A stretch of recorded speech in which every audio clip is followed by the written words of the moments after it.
Welcome sa ikatlong session ng pag-aaral ng Purpose-Driven Life. Alam niyo bang kayo'y nilikha sa pakikipagkapatiran?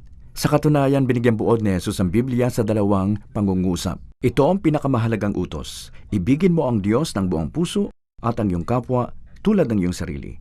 Ang mahalin ng Diyos at ang iyong kapwa ang mga una mong layunin sa buhay. Noong isang linggo, tiningnan natin ang unang layunin, ang pagsamba. At ngayon naman ay tutunghayan natin ikalawang layunin mo sa iyong buhay, ang matutunang mahalin ng iyong kapwa. Ang Diyos ay pag-ibig, nais niyang magmahal ka tulad ng pagmamahal niya. Gumawa siya ng isang laboratorio sa daigdig kung saan matututo tayong magmahal sa ibang tao. Ito ay ang iglesia. At ang utos na mahalin ng iyong kapwa ay tinatawag na fellowship. Ito ang pangalawang layunin ng iyong buhay. Higit pa sa paniniwala ang buhay Kristiyano. Kasama rito ang pagtanggap. Nais ng Diyos na maging bahagi ka ng kanyang pamilya, ang iglesia. Ngayon, titignan natin kung paano tayo magkakaroon ng mga ugnayang magbibigay ng malalim, kasiyasiya, at makahulugang pakikipagkapatiran sa iba. Sa Griego, ang salitang fellowship ay koinonia. Ibig sabihin ay pagtatalaga ng ating sarili sa kapwa tulad ng pagtatalaga ng ating sarili kay Kristo. Yan ang pakikipagkapatiran. Pagtatalaga ng ating sarili sa iba tulad ng pagtatalaga natin kay Kristo. Paano natin mararanasan ng ganitong fellowship? Makahulugan at may malalim na ugnayan sa iba. Malinaw tinuturo ito ng Biblia. Sa unang Timoteo, Kapitulo 3, talatang 14 at 15, ang mga bagay na ito ay aking isinusulat sa iyo upang malaman ang dapat ugaliin ng bawat tao sa pamilya ng Diyos. Bilugan mo ang dapat ugaliin sa study guide sa pamilya ng Diyos. Ang pamilya ay ang iglesia ng buhay na Diyos. Ito ang titingnan natin sa ating pag-aaral ngayon. Paano ba mamuhay sa pamilya ng Diyos? Paano mo palalaguin at palalalimin ang iyong relasyon sa iyong kapwa? Nais kong kunin mo ang iyong Biblia at buksan mo sa Roma Kapitulo 12 at babasahin natin ang talatang 9 hanggang 16. Hayaan mong basahin ko ito. Ang pag-ibig ay matapat, kapuotan ninyo ang masama, panghawakan ang mabuti, magmahalan kayo bilang magkakapatid, pahalagahan ninyo ang iba, magpakasipag kayo at buong pusong maglingkod sa Panginoon. Magalak kayo sa pag-asa, maging matiisin sa kapighatian, at laging manalangin, magbigay sa pangangailangan ng mga kapatid, at magmagandang loob sa mga dayuhan. Pagpalain ninyo ang mga umuusig sa inyo at huwag sumpain. Makigalak kayo sa mga nagagalak. Makiiyak sa mga umiiyak. Magkaisa kayo sa pag-iisip. Huwag kayong magmataas kundi makisama sa mga aba. Magpakumbaba kayo. Huwag magmagaling sa inyong mga sarili. Makikita natin dito ang ilang mga katangian ng tunay na kapakikipagkapatiran. Ngunit sa ating pag-aaral ngayon ay susuriin lamang natin ang mga 5 nito.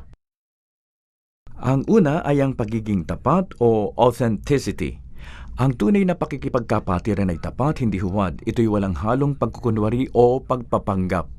Sa talatang 9 sa kabanatang ito ng Roma, sinasabi na ang pag-ibig ay matapat. Dapat ito'y tunay. Sa isang version ng Biblia, sinasabi na ang pag-ibig ay walang kunwari, walang itinatago. Sa Griego, ang salitang ito ay ginagamit ng mga actor na nagsusuot ng iba't ibang mga maskara sa tuwing sila'y magtatanghal sa entablado. Tinatawag silang mga hipokrito dahil na rin sa pagpapalit-palit nila ng iba't ibang uri ng maskara. Ibig sabihin ng pag-ibig ay hindi nagsusuot ng maskara. Kung nais natin ang tunay na pakikipagkapatiran, huwag tayong magpanggap.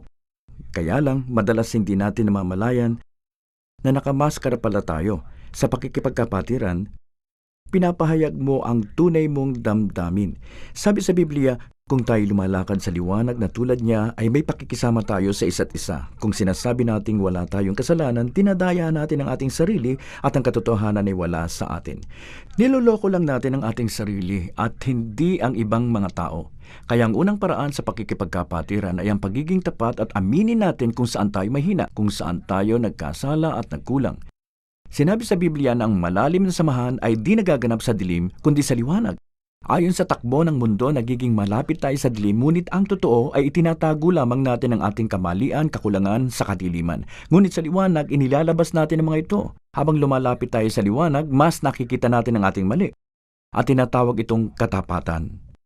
Sa liwanag ng Diyos, hindi natin maitatago ang ating kapintasan at dito natin nararanasan ang tunay na koinonia. May kasabihan, may sakit ka kung marami kang itinatago. Madalas ang pagpapahayag ng iyong nararamdaman ay simula ng iyong kagalingan. Ito ang kahulugan ng authenticity. Ito ang tunay kong kalagayan. Sana'y natutunan nyo kung paano maging totoo sa inyong Sunday School class o grupo kung saan naibabahagi nyo ang laman ng inyong puso. Kung ikaw ay nasasaktan at nagdaramdam at may gumugulo sa iyo. Ang pinakamadaling paraan sa pagbuo ng katapatan sa iyong buhay at grupo ay ang pag-aaral at pagsasabuhay ng salita ng Diyos. Ang salita ng Diyos ay buhay at mabisa, higit na matalas kaysa alinmang tabak na may 2 talim at tumatagos hanggang sa pinaghihiwalayan ng kaluluwa at espiritu. Hindi ka gagawing ganap ng pop psychology o therapy.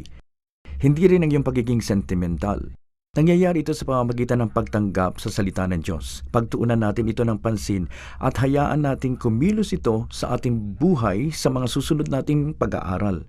Alam ko kung saan ako dapat na lumago at nakita ko ang layunin ng Diyos sa aking buhay. Yan ang nagtutulak sa akin para maging tapat. Ang pangalawang bagay sa pagkakaroon ng tapat at malalim na pakikipagkapatiran sa ating paligid ay paggalang.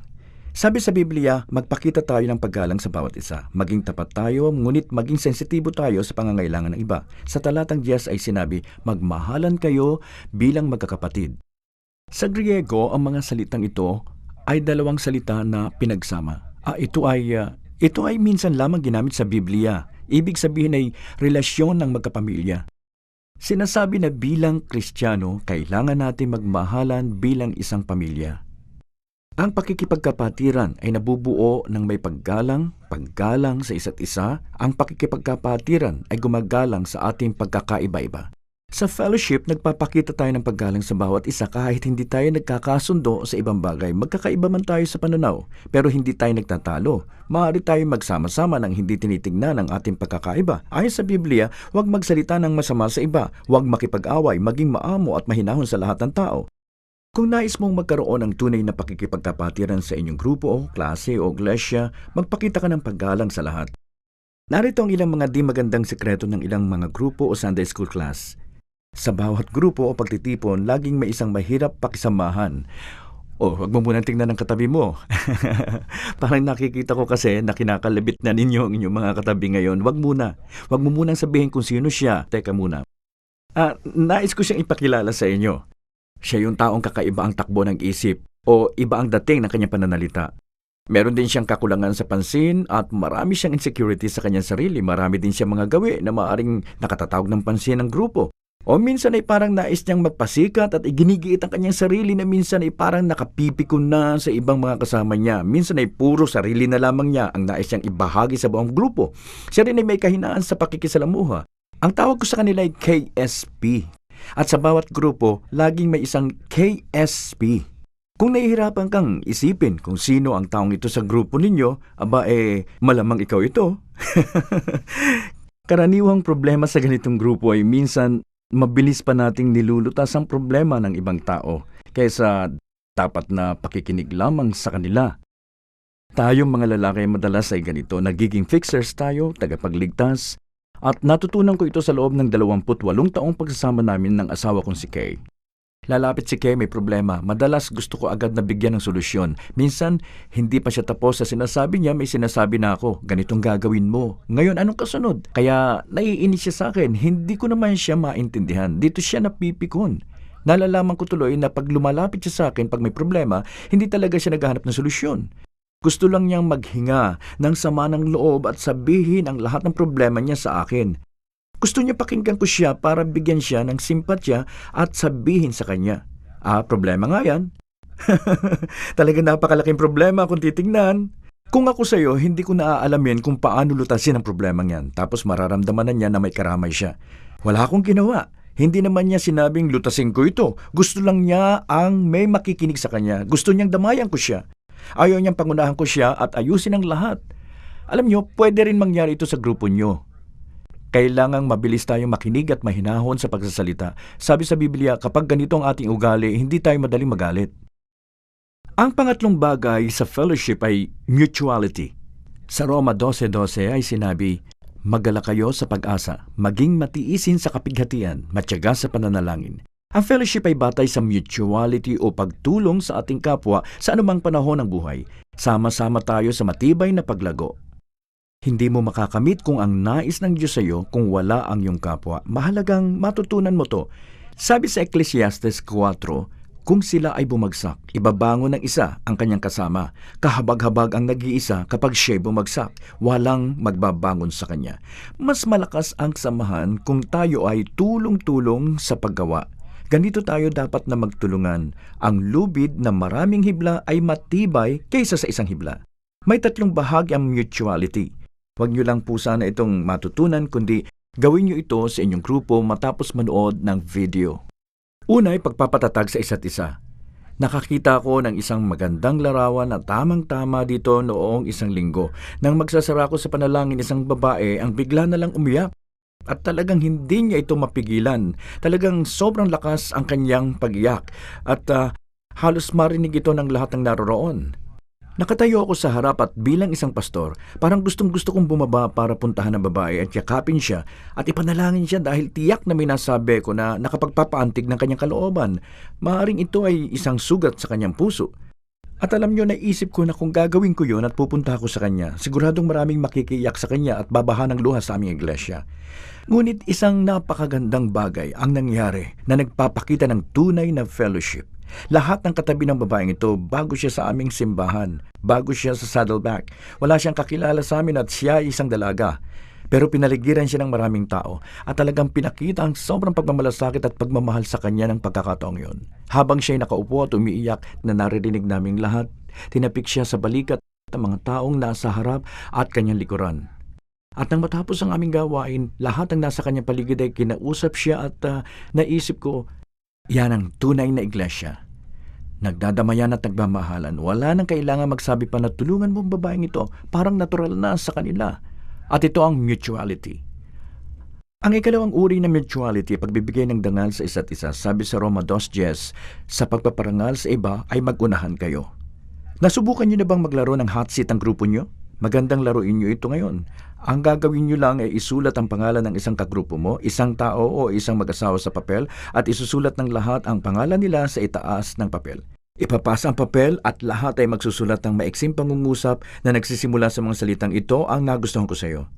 Hindi niyo na kailangang ilagay ang inyong pangalan. Isulat niyo lang kung ano ang nagustuhan niyo sa inyong kagrupo. At pag nakasulat na ang lahat, isa sa inyo magbabasa nito ng malakas sa harap ng taong yon. Sana isubukan ninyo itong gawin sa inyong klase o grupo. Maaari niyong gawin ito ng madalas. Yan ang pagpaparangal. Ang pangatlo naman ayon kay Pablo ay mutual accountability. Sa madaling salita, kumuha ng isang spiritual partner at siyang magiging kasama mo para magpalakasan kayo sa isa't isa sa pananalangin, sa pananampalataya at sa paglagong spiritual. Madalas nagiging malapit kayo sa isa't isa. Nagkasundo kayo na kamustahin ang mga nangyayari sa buhay nyo. Magkasama ba kayo nagsasaulo ng mga talata? Pinag-aaralan ba natin ang Biblia? Kumusta ang iyong buhay may asawa, ang iyong trabaho, ang iyong quiet time, at ganoon din ang pribadong buhay?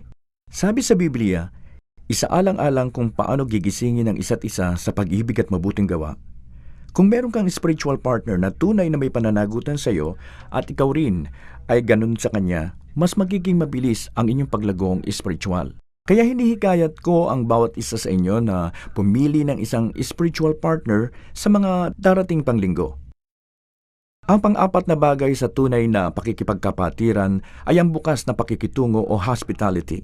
Sabi sa talata 13, ugaliin ang magiliw at mabuting pakikitungo. Pansinin niyo ito. Pansinin niyo ang sinasabi. May pagkakaisa silang nagtitipon sa templo araw-araw. Araw-araw magkakasamang kumakain sa kanilang tahanan ng nagsasalo-salo ng may galak at pasasalamat. Bilugan ang salitang nagsasalo-salo. So hindi lang sila sama-samang sumasamba tuwing linggo, nagkukumunyon, hindi lang sila nagtitipon sa cell groups, sabi nga kumakain din sila ng sama-sama. Yan ang gusto kong grupo. Kung nais mong lumalim ang samahan ninyo sa inyong klase o grupo, imbitahan ninyo sila na kumain na kasama nyo. Kung gusto niyo naman ng tunay na fellowship sa grupo ninyo, imbitahan ninyo kung kumain kasama ninyo. Pwede niyo akong sulatan, hindi biro lang yan. Ilan sa inyo ang nagsasabing, naging malapit kami sa grupo dahil sa pagkain ng sama-sama? Itaas mo ang inyong kamay, siguro hindi pa kayo masyadong nagsasama ng matagal, pero sasabihin ko sa inyo, yung mga matatagal lang magkakasama sa grupo masasabi nyo ba na lahat kami ay tumaba dahil palagi kaming kumakain ng sama-sama? Sabi sa Biblia, maghalak ka tuwing magkakasama ang mga umiibig sa Diyos. Kung pag-aaralan niyo ang ministeryo ni Jesus, makikita niyo na madalas na nagtuturo si Jesus habang ang mga tao ay kumakain dahil mas relax ang tao pag siya ay kumakain. Imposibleng tensyonado ang tao pag kumakain. Kapag relax ang tao, mas bukas sila sa espiritual na katotohanan. Walang humahadlang, hindi natatakot, mas totoo sila at madaling tumugon sa mga ibinabahagi sa kanila. Kaya dapat lang makisama tayo sa mga taong nais nating maging kaibigan, hindi lang basta makipagkita sa kanila. At magiging magandang panahon din ito para sa inyo bilang isang grupo na gawing masaya ang inyong pagtitipon sa Sunday School class o cell group. Ang panglima at huling makapagbubuo ng fellowship na pag-aaralan natin ngayon ay ang pagkakaisa. Sabi sa talatang 16, makipamuhay kayo ng mapayapa sa isa't isa. Huwag kayong maging palalo, makisama kayo sa may mababang loob, huwag kayong maging mayabang. Anong ibig sabihin ng salitang pagkakaisa? May dalawang sangkap ang tunay na pagkakaisa. Ang una ay pagkakaisa ng layunin, hindi ng personalidad. Huwag mong asahang magiging magkakatulad tayo. Maari kayong magkaisa kahit magkakaiba. Nalulugod ang Diyos sa ating mga kaibahan at ito ang nagpapatatag ng iyong grupo o klase. Nais ba ng Diyos na magkakatulad tayo? Siyempre hindi. Nais ba niyang magkaisa tayo? Siyempre naman. Sa katunayan, 10 beses nabanggit sa aklat ng mga gawa ang ganito. Sila ay nagkaisa, sila ay nagsama-sama, sila ay magkaisang puso at magkaisa sa espiritu. 10 beses sa 5 kabanata lamang. Ang mga gawa ay magandang halimbawa ng matatag na iglesia. Iba't ibang himala ang naganap sa aklat ng mga gawa. At kung meron tayong pagkakaisa tulad ng pagkakaisa sa iglesia sa mga gawa, magkakaroon din tayo ng kapangyarihan na mayroong sila. Maraming pinalalampas ang Diyos. Di niya pinapansin ang kawalan natin ng programa, kawalan ng lugar, kakulangan ng talento. Ngunit isang bagay ang di niya mapapalampas, ang di pagkakasundo o pagkakahati-hati. Kung nagkakaisa ang iglesia, lumalakas ito. Sa unang Korinto 1:10, magkaisa kayo upang hindi kayo nahahati sa iba't ibang pangkat, upang maging isa kayo sa kaisipan at palagay. Sa inyong study guide, bilugan ninyo ang mga salitang kaisipan at palagay. Dahil diyan nagmumula ang pagkakaisa. Ang isa pang pinagmumula ng pagkakaisa ay pagpapakumbaba. Tanggapin natin na hindi natin alam ang lahat ng bagay. Ang pagpapakumbaba ay ang matapat na pagtanggap na kung ikaw ay nagkamali ka. Dahil lahat naman tayo ay nagkakamali. Ito rin ay nagtuturo sa atin na sabihin ang mga salitang kailangan ko ang iyong tulong o ang mahirap sabihin na nagkamali ako. O kaya naman ang mas mahirap na patawarin mo ko. Bakit mahalagang magpakumbaba? Santiago 4, sinasalungat ng Diyos ang mapagmataas, pinagpapala niya ang mababang loob. Hindi ko alam sa inyo, pero nais ko ang biyaya ng Diyos sa buhay ko. Ayoko maging kaaway niya. Kung sumasalungat ka sa Diyos, siguradong talo ka. Kumbaga maikli ang braso mo para makipagbuno sa Kanya. Sabi sa Biblia, ayaw ng Diyos ang mapagmataas, pinagpapala niya ang mapagpakumbaba. Ano ang biyaya?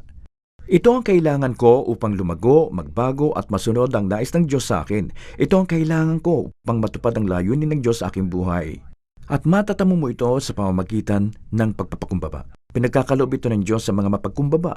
Madali itong pag-usapan dahil alam natin na dapat nating itong gawin, pero paano nga ba natin ipapakita ang pagpapakumbaba sa ating mga kagrupo? Paano mo ito maipapakilala sa pakikisama mo sa ibang tao? Isang paraan ay ang pagtanggap sa kahinaan ng iba. Huwag mong asahan na maging perpekto sila dahil ikaw rin ay hindi. May mga kahinaan din silang katulad mo at ng lahat ng nasa paligid mo. Ang pagtanggap sa mga ito ay pagpapakita ng pagpapakumbaba sa kanila. Pangalawa, nagpapakumbaba ako sa pagtanggap ko sa aking sariling kahinaan. At hindi lang ilan, kundi marami. Ito ang 5 bagay na nagbubuo sa isang tunay na pagsasama.